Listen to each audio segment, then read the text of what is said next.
আমরা দেখেন, আমরা যেহেতু এখানে এসেছি, আমরা যথাযথ কর্তৃপক্ষের মাধ্যমে তাদের সাথে আমাদের কথা হচ্ছে। আমরা মনে করি পর্যায়ক্রমে আমরা মানে অনেক তথ্যই আমরা দুই দেশের মধ্যে আদান প্রদান আমরা করেছি। আমরা পর্যায়ক্রমে ভিডিও ভিজিট থেকে শুরু করে আমরা সিসিটিভি অ্যানালাইজ এবং আমরা যে স্থানগুলি পরিদর্শন, বিভিন্ন বিষয়গুলি আমরা পরিদর্শন করার ইচ্ছা আমরা পোষণ করছি। এখন কোথায় যাবেন আপনারা মূলত? এখন আমরা গিয়ে এখন আমাদের প্রাথমিক কাজ হচ্ছে ওনাদের সাথে কমিউনিকেশন করা। আমাদের বাংলাদেশের পার্ট ওনারা আমাদেরকে এসেছেন, আমাদের রিসিভ করেছেন। আমরা একসাথে এখন হোটেলে যাব। হোটেলে গিয়ে আমরা আমাদের পরবর্তী কার্যক্রমটা কী হবে সেটা আমরা সিলেক্ট করব।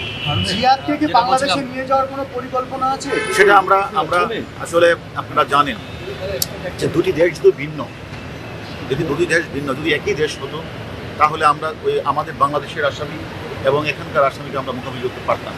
কিন্তু যেহেতু ভিন্ন, আমরা হোয়াটসঅ্যাপের মাধ্যমে, ভিডিও কলের মাধ্যমে আমরা অনেক কথাই বলেছি, অনেক অগ্রগতি আমরা করেছি।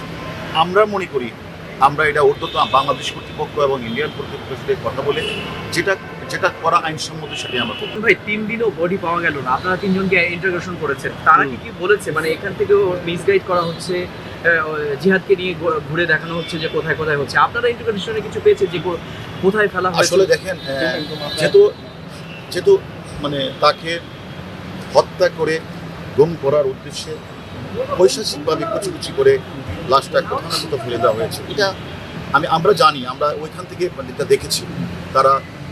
তাদের পক্ষে যে আসামিটাকে গ্রেপ্তার করছে তাকে নিয়ে কলকাতার সিআইডি অনেক কাজ করছে, অনেক দূরে এগিয়েছে। আমার বিশ্বাস দ্রুত সম্ভবই আপনারা তার তথ্যটা পেয়ে যাবেন। আপনারা কি সিআইডির সঙ্গে কথা বলবেন, বৈঠক করবেন কোনো সিআইডির সঙ্গে আলাদাভাবে? আমরা যথাযথ কর্তৃপক্ষের মাধ্যমে তাদের সাথে আমাদের যোগাযোগ হচ্ছে। আমরা তাদের সাথে, যেহেতু এখানকার পুলিশ আপনারা জানেন 3 দিন যাবৎ বাংলাদেশে আমাদের আসামির সাথে তারা একেবারে সামনাসামনি কথা বলেছে। আমরাও কলকাতা পুলিশ এক্সপ্রেস সিআইডির কাছে আমরা অনুমতি চাইব যে আমরাও তার সাথে কথা বললে হয়তোবা ওই আসামি যে তথ্যগুলি আমাদেরকে দিয়েছে সেই তথ্যগুলির যাচাই বাছাই করা এবং হত্যাকাণ্ডে নির্মিত বিভিন্ন স্থানগুলি যে কথা বলেছে সেগুলি আমরা তাদের সহযোগিতায় স্থানগুলি পরিদর্শন করব। এবং আপনারা জানেন তার লাশ এখনও আমার জানা মতে এখনও উদ্ধার হয়নি। এখন আমরা ওনাদেরকে কোনোভাবে তাদের সাথে থেকে আমরা পুরো লাশ অথবা অংশবিশেষ আমরা উদ্ধার করতে পারি কিনা আমরা তাদের কাজে সহযোগিতা করার চেষ্টা করব।